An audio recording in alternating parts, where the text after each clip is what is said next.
E hoje, terça-feira, é dia do nosso quadro Seu Direito.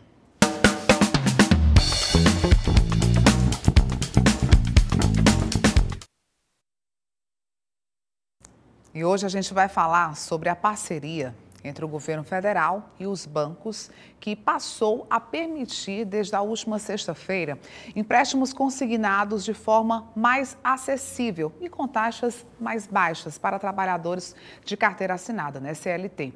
E a gente vai agora falar com o especialista em Direito do Trabalho e também presidente da Comissão de Direito Digital da OAB Picos, o advogado Pedro Dias. Ele que está aqui na nossa tela e vai conversar com a gente a respeito desse empréstimo consignado de forma facilitada para os trabalhadores CLT. Boa noite, doutor. Seja muito bem-vindo ao Notícias de Picos.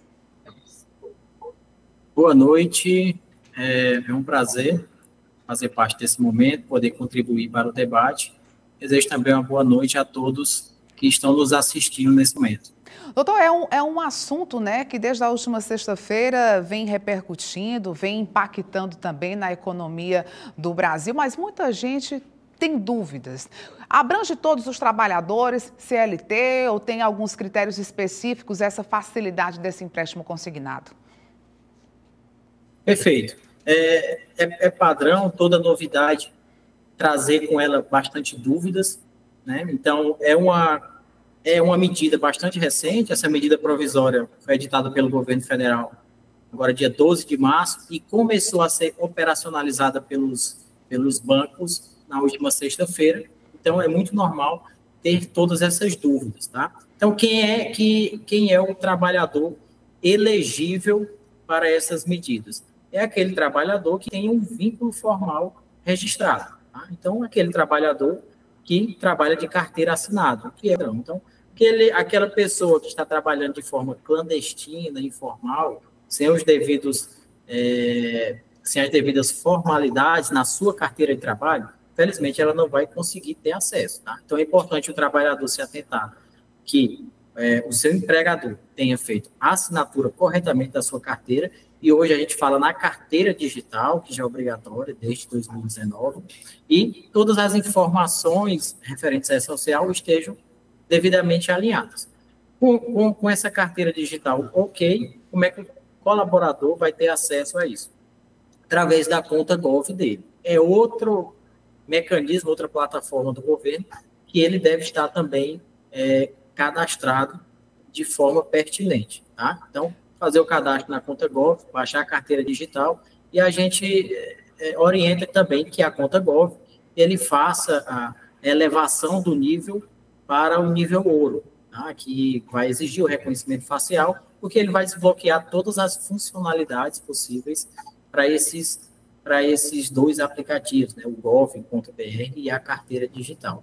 E, doutor, em relação ao nome sujo, esse trabalhador ele precisa estar com o nome limpo para poder fazer esse empréstimo ou não necessariamente? Pronto, é uma pergunta bastante pertinente, tá? Porque o primeiro requisito que a gente já falou, ele está com a formalidade dele em relação ao vínculo, ok, tá? Então, quando ele vai solicitar, então, o que é que o governo federal visou com essa medida provisória? Tornar mais acessível, né, facilitar a constituição dessas operações de crédito, porque o colaborador não precisa mais se deslocar até o banco ou um aplicativo bancário, internet bank, que assim seja, para poder fazer a solicitação da sua proposta. Pelo próprio aplicativo do governo, a carteira digital, vai ter uma aba onde ele vai autorizar o compartilhamento de dados. Veja bem, é importante elucidar para os colaboradores que o empréstimo consignado já existe há muito tempo. O que essa medida trouxe foi inovações que visam trazer uma forma mais acessível e tentar diminuir a taxa de juros. Então, como é que o governo vai fazer isso? Ele cria essa plataforma, hoje o governo chama a responsabilidade, vou criar uma plataforma que vou gerenciar esses dados de forma a trazer maior confiabilidade para as instituições bancárias, que antes precisavam buscar diretamente as empresas, realizarem convênio. Então, hoje, o colaborador, pela carteira digital, ele já faz esse acesso, já solicita sua proposta de forma facilitada, fornecendo todos os dados constantes no e-social, na carteira de trabalho, relacionado a este vínculo atual dele e a anteriores. Então, é a primeira coisa que a instituição bancária vai analisar. Se esse colaborador está com um vínculo formal, bem como o histórico dele. Então, é um colaborador que está há muito tempo nesse vínculo, ou passou por vários vínculos desde jovem, passa pouco tempo desempregado, passa uma lacuna grande de tempo desempregado, o que isso vai significar? A capacidade de pagamento dele. Ele está sempre com renda. Outra questão que vai ser analisada naturalmente em qualquer operação bancária é o score, é esse histórico de negativações, como está o score dele, o pagamento em dia de outras contas, outras tomadas de crédito, como financiamentos veiculares, imobiliários que foram quitados. Então, todo esse conjunto vai sim ser analisado pelo banco. Doutor, mas o interessante, sim. Em relação a essa questão dessa avaliação, né? Porque o banco ele precisa ter essa garantia, né? Pelo que eu entendi. Então, o banco vai fazer essa avaliação. Isso interfere na questão da porcentagem desse empréstimo, desse juro? Isso, exatamente. Toda essa avaliação vai influenciar nesse percentual dos juros. A gente já tem relatos, né, do próprio Ministério do Trabalho, do Governo Federal, que essa nova modalidade vai gerar uma variação entre 1,8% e 2,8% de taxa de juros para esse tipo de empréstimo. Claro que isso vai variar, é uma média, né? Pode passar disso ou ser menor, a depender do caso do colaborador específico, tá? Mas toda essa análise vai corroborar para ser o menor possível essa taxa de juros, tá? Tanto o histórico de crédito, como também as garantias, foi bem dito. Quais são as facilidades em relação a garantias que essa modalidade traz, e na verdade já existia desde a lei 10.820 de 2003, para o colaborador. O FGTS é um grande exemplo. Então, o FGTS pode ser hoje utilizado como uma garantia.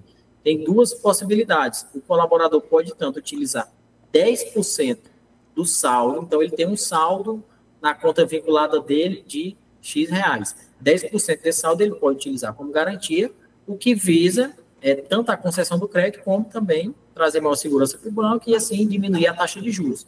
Assim como ele pode utilizar, vincular outra garantia relacionada ao FGTS, que é a multa rescisória. A gente sabe que quando o colaborador é demitido sem justa causa, o empregador paga uma multa de 40% sobre o saldo do FGTS. Então, o colaborador pode vincular 100% dessa multa à instituição bancária, tá? Como a outra garantia. E entendam bem, porque eu vejo que nas redes sociais dessa notícia tiveram muitas confusões, muitas fake news, né? O seu saldo do FGTS não vai ser transferido para o banco, você não vai perder esse saldo já. Ele é uma garantia. Então, a garantia, ela é executada a partir do momento que você não honra com o seu compromisso. Então, pagando o crédito direitinho, que vai ser consignado em folha, claro, não tem por que a garantia ser executada. Doutor, falando agora sobre a questão da funcionalidade, né? A gente sabe que uma das propostas dessa parceria do banco com o governo foi justamente essa facilidade. Então, o trabalhador, ele tem no celular, né, esse aplicativo da carteira digital, lá ele já pode fazer uma simulação desse empréstimo, quanto ele quer, quantos anos, né, quantas parcelas ele deseja parcelar esse empréstimo, como é a questão dessa funcionalidade? Perfeito, exatamente. Para trazer essa maior facilidade e auxiliar o colaborador, existe essa simulação na própria carteira digital. O colaborador coloca o valor que ele deseja, que vai suprir a necessidade financeira dele naquele momento, e o valor de parcela que ele conseguiria pagar. Nisso, o aplicativo vai simular a quantidade de parcelas que seria e uma taxa média de juros. Dependendo do histórico dele, já faz essa análise preliminar. Quando ele solicitar essa proposta, não quer dizer que essa é a taxa de juros e o valor que vai ser liberado. Quando ele solicitar essa análise, ele vai receber propostas reais de instituições financeiras, na qual ele vai verificar se vai ficar dentro desse padrão, pode ser menor, pode ser maior, ele pode incluir já na conversa com o banco, né, a partir desse pontapé inicial, uma garantia mais satisfatória. E tem um prazo de recebimento? Tem um prazo definido, doutor? O que foi prometido pelo governo federal, e a gente vê que vem sendo cumprido, claro que a plataforma é recente e ainda podem haver inconsistências, mas na solicitação de proposta, o que se idealiza é que o colaborador, em até 24 horas, já receba propostas críveis que foi solicitado, propostas de algumas instituições. Então, é para ser bem célere.